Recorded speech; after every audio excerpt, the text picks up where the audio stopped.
Hello guys, and welcome to this new Power BI tutorial.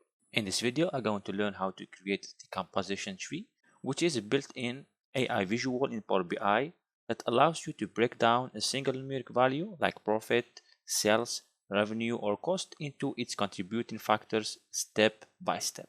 It's called decomposition tree because you decompose or you split one value into its components like branches of a tree. To do that, we are going to use our dataset, which contains the following columns, and also you can download it directly from the description. We click on decomposition tree.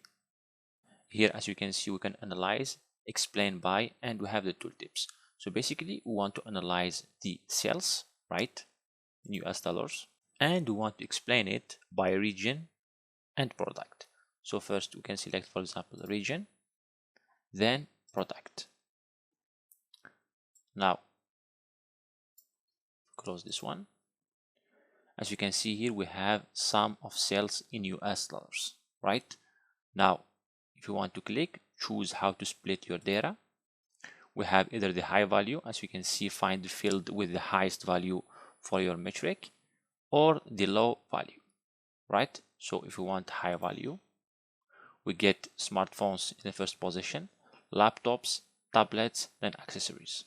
Same thing, we can do that also for how to split it into the region, right? So we have same thing, high value. As you can see, for the smartphones in the sales, we have North America in the first position and Europe in the second position.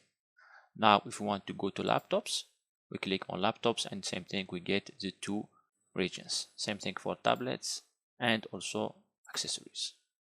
Now we can exchange, or we can change the place between region and product, right? So first we have Europe, North America, and Asia, and same thing, if we click, we have the smartphones, laptops, accessories. Same thing for North America, and same thing for Asia, right?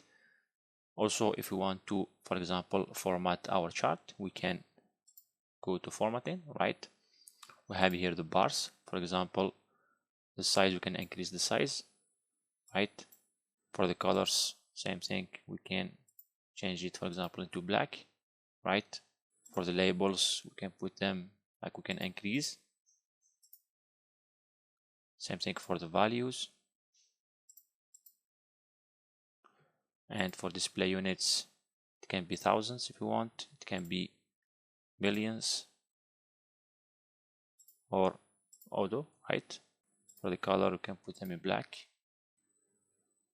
Okay. For the tree, same thing. For the density, we can put it dense, we can put it sparse, right, or default, right? For the connectors, we can put them in black also, and as selected items, we can change them, for example, to gray, like that. So that's it for this tutorial. I hope that you have learned new things. Thanks for watching, and see you in next tutorial.